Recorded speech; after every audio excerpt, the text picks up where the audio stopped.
Welcome back to Cedar Cove Farm. It's been a while. I didn't disappear. It's just been winter and not much has been going on the farm. So I just didn't put out much content or any content. But things are changing. Spring is trying to be here. The grass is trying to green up. It's 34 degrees, I think, right now. But next week they're calling for 80. That'll be nice. But it's time to get ready. It's a little early to do some things, but it's finally warm enough to start working on the equipment and getting it ready. So I'm gonna bring you guys along as I get stuff ready for the spring. First step, got to get the old tractor out of the shop. So we'll get this going, pull it out, and go show you what I'm working on today. First job of the year, now that winter is over, is to drop the blade. I plowed twice this winter, so hopefully now that we're into April, won't need this again.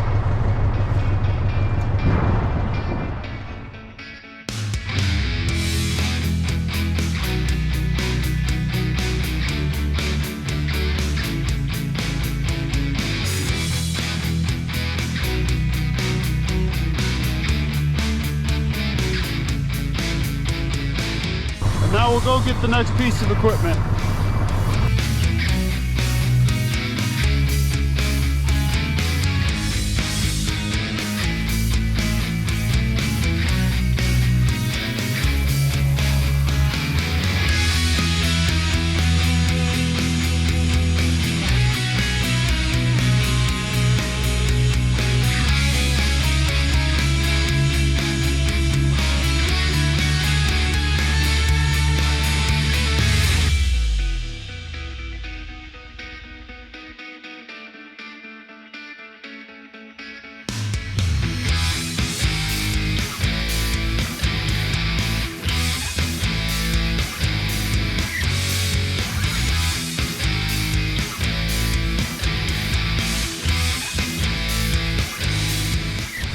I've made it to the first piece of equipment that I need to work on this spring. This is new to the farm, so this is something I acquired over the winter. This is a John Deere Van Brunt grain drill. So this is what I will use to seed the pastures going forward. So in the past, I used the 3-point spreader sitting over there. This will do a much better job actually putting seed in the ground. So it's got disc openers. It is a 12-foot drill with openers on 7-inch spacing, I believe. So picked it up. It's got a few things that need to be done to it before we get going. So first thing is to get it out, but got this cylinder here that's going to be installed between this point and this point to raise and lower the openers up. And then there's some hoses missing, so you can see here there's hoses that feed down into the boots or into the openers. So there's a few. The top hose may be there. Like on this opener here, I've got to figure out some kind of solution to get the seed from here down to here. So a couple things to be done, but these grain drills, they're pretty easy units. These are from, I don't know, the 30s, I think, 20s or 30s. They're old, but they're reliable. So the way these work, there's two bins. There's the big bin here on the back, and then a smaller, they call this the grass seed hopper, on the front. So to set your rate, there's a chart down here. I'll get out of the sun. You may or may not be able to see this. So pounds per acre. You'll move this lever. It's pretty tight. I think this one maybe moves a little easier. So that sets your pounds per acre. And then get this cylinder out of the way so you can see down in here what that's actually doing is shuttling how open the metering roller is. So I'll go ahead, that's on the low end, so you can see there's pretty much no meter roll. There's just a tiny bit coming out there versus the high end, almost the full meter roll. And then you can see here kind of some seeding rates just from someone in the past has put in soybeans. You know, here's in 1974, I don't know if you guys can see this, but in 1974 someone put in 2 bushel. 1975 they did wheat. So this thing's been around a while. They work, they're pretty easy to work on. My goal today is to get it into a functional state and be able to plant some hay, put some hay in the ground this year. So the first thing is getting it out the door. Now, one thing you may or may not be able to tell from here, that's a 10-foot door, that's a 12-foot drill. So it's gonna be a little adventure to get it in here. It was on a car trailer and I lifted it up and picked it off and put it on the ground. So I don't know if I'm gonna do that to get it back out or if I can kind of sidestep it out, but you guys will get to watch as I figure this out. So let's get it out of the door and get it over to the shop. After taking a look at it, I think the best bet is to just put it on the trailer. So I'm gonna go get the truck, bring the trailer through that door, set it up on the trailer, drive the truck out, take it off the trailer.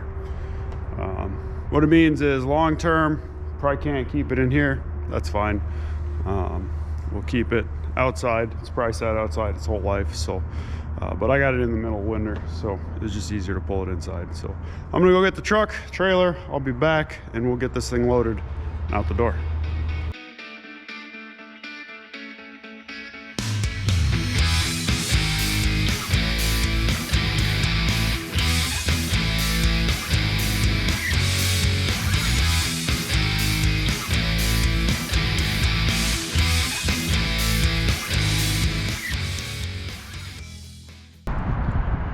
I've got the drill to the shop. So the first thing I remember telling you guys was putting the cylinder on.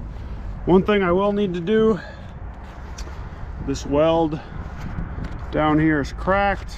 So rather than trying to wait, see how long that'll hold, I'm gonna see if I can weld it and try and firm it up a little bit so that we don't, so that I don't break that anymore as the season goes on. So I've got the welder out, set up. So the first thing to do is in this area where there's a crack, I need to clean this up. I'm gonna just hit it with the grinder with a sanding disc to clear out the rust, and then I'll need a ground spot for my welder. So I'll just take the paint off over there just so we have a good ground for the weld.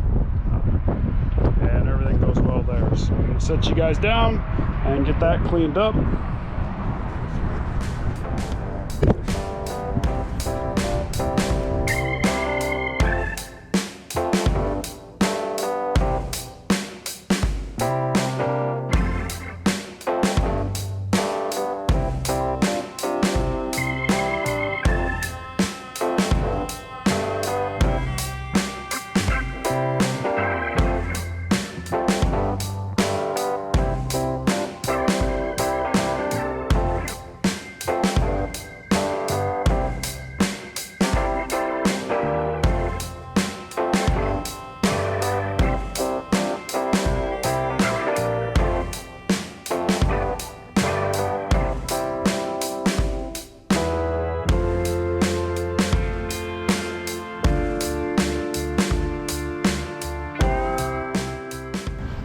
So I've got a ground location cleaned up here around the weld as best as I can get in. So now I'm gonna weld this I'm going to shut my camera off for this portion. I don't have a filter, so I don't want to damage the lens in the camera. But for anyone welding, you want to make sure you have a weld helmet.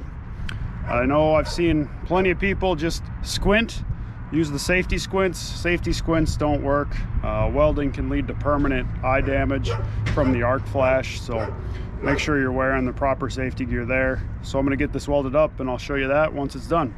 I've got it welded here on both sides.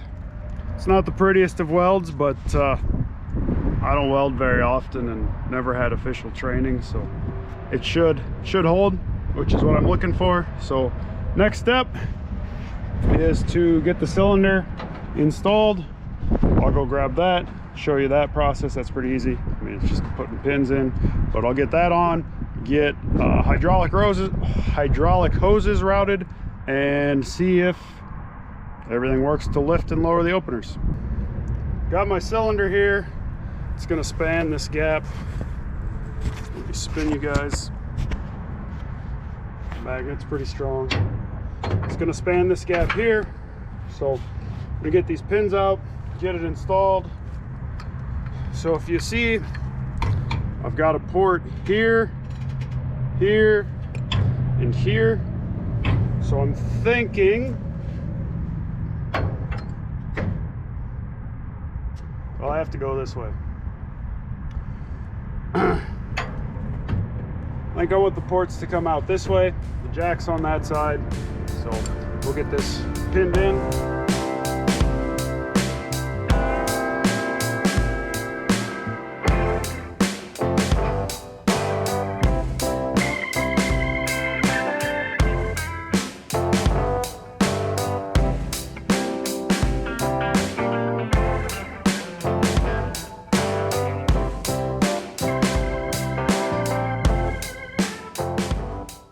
Actually need, the cylinder is fully retracted.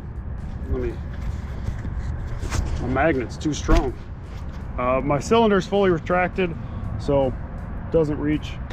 So I'm gonna need to go get my fittings, plumb those in, hook the tractor up, extend the cylinder to get those hooked up. Okay, I've got the hoses tightened up, I think. I'm going to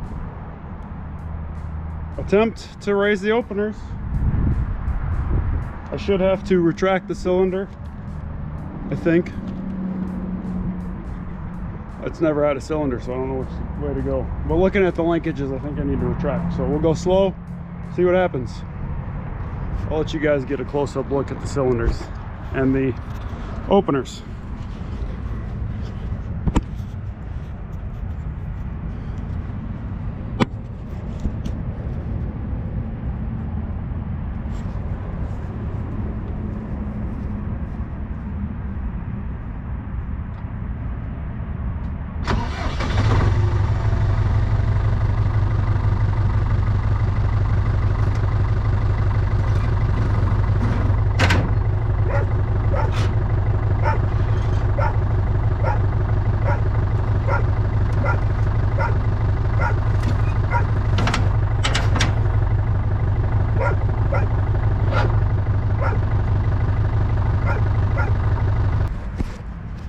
So the openers are up.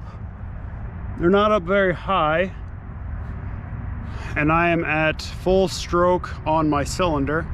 But what I do have, there's a lot of slop in this linkage that I didn't account for right in here. But what I do have for extra ability is I think I can thread this out just a little bit to give me a little more stroke, to get the openers up a little bit. But even then, based on where they are on an end row turn, they would be up and out of the ground, which is what I'm looking for. So I might just leave it, actually run it once and see how it goes, and maybe adjust it after the first couple passes, see how it goes that way. So looks good. Cylinders installed, hoses should have plenty of length. The tractor's actually a little further away when I welded it, I disconnected the tractor. You can fry controllers. Now granted, nothing's hooked up electrically, but you don't want that electrical arc to go through the frame of the drill, through the tractor, and fry a controller. So I just disconnected it, pulled it for a little bit. But that's all I'm gonna work on today. Next time, I'm gonna work on getting the hoses down to the openers figured out, seeing what else needs adjusted, because spring is going to be here before I know it. I've got seed on order. I'll let you guys know what that is when that video comes out. But that's really one big major accomplishment today, is to get this thing welded up, get the cylinder installed. It's now functional and ready to go. So that's all I got today. Thanks for hanging out at Cedar Cove Farm. I'll have more content coming out now that spring is here, so stay tuned to see what we do here. Thanks.